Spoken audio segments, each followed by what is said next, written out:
محمدنا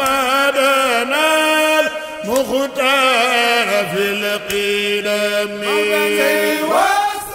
أعوذ بالله من الشيطان الرجيم. بسم الله الرحمن الرحيم.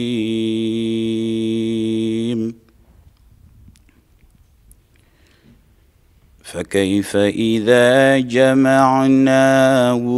ليوم لا ريب فيه ووفيت كل نفس ما كسبت وهم لا يظلمون.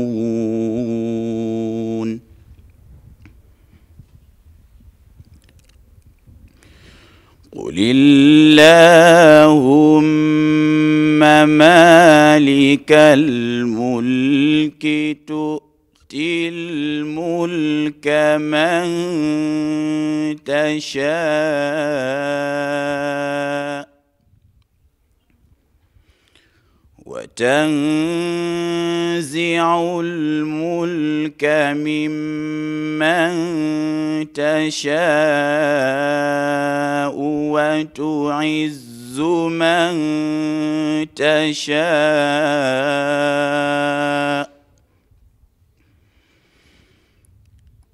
وتعز من تشاء وتذل من تشاء بيدك الخير إنك على كل شيء قدير. صدق الله العظيم. sadaqallahul azim. mbokk yi bu ngeen déggee alquranul karim ndong li baax li yëkkati ko ci bërëb bi nga xam ne tabarakallahu ci la ñu daje ci daara ju mag ji di Mbodiène ci kanamu teewaayu mbokk yu tedd yi ngeen xam ne li nga xam ne moo daan xew at mu nekk ñu di ko xaar xewatina mooy xew-xew bi am ca Sànnaar Wolof ca complexe alxaaja Abdoul Aziz Sy Dabakh radiyallahu anhu di cérémonie 15 août bi nga xam ne moom la ñu amal année bu nekk tabarakallahu bi xew-xew bu tedd bu mag boobu dellu siwaat nag moom la ñuy ñëw di wooteel tabarakallahu di njëkkee ci woote bi ak yëgle gi tabarakallahu ki nga xam ne moom la yàlla def tey mu nekk ci bopp al usra al malikiya tabarakallahu di sëriñ Babacar Sy Mansour xalif général des Tijanes yàlla na yàlla bàyyi ko ci kanam njaboot gi mu yàgg lool te mu eggale ay naalam waaye tabarakallahu ci ndigal ak ci tabarakallahu ñaanuk ki nga xam ne mooy Cheikh Mouhamadul Muntaqa Mbakke di xalifa maam sëriñ Touba radiyallahu anhu ak mboolem njaboot gi waaye tabarakallahu suñu njabootu maam Cheikh Omar Foutiyou Tall ak mboolem ñi nga xam ne ñooy këru diine yi tabarakallahu waaye ñu ciy woo nag ñi nga xam ne ñooy àndandoo yi nga xam ne ñoo séq mbooloo mi di jamiyatu tahdibi wal irshad al islamiya la ko tàmbalee ci ñi nga xam ne ñoo àndoon ca sos ga tabarakallahu bañ ci ànd ñëpp ñu ngi leen ciy woo waaye itam ñu ngi ciy woo autorité administrative yi ñëpp bàyyi wuñu kenn tabarakallahu la ko tàmbalee ci son excellence monsieur le président de la république ba ci le gouverneur de la région de Saint-Louis ak le préfet le sous-préfet le maire de la commune tabarakallahu ñëpp ñu ngi leen ciy woo waaye ñu ngi ciy woo suñuy dëkkandoo ñi nga xam ne ñooy les autorités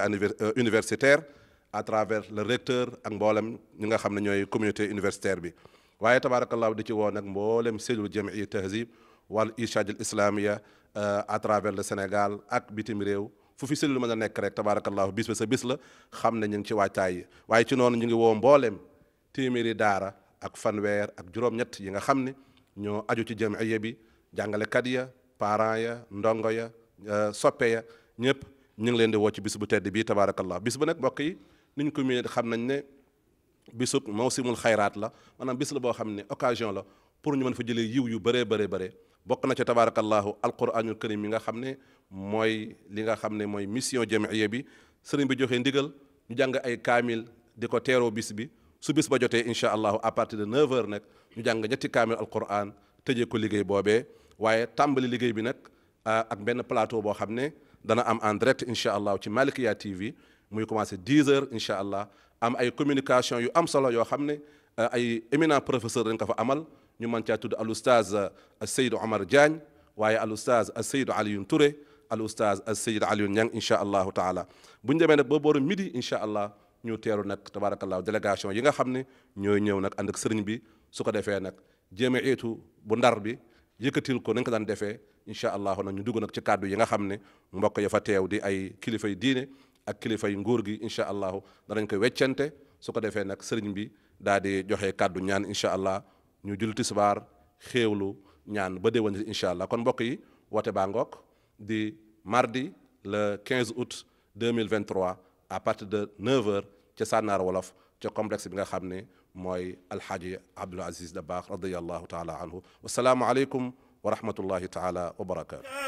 لم يعلمنا وصلي يا إلهي وجزي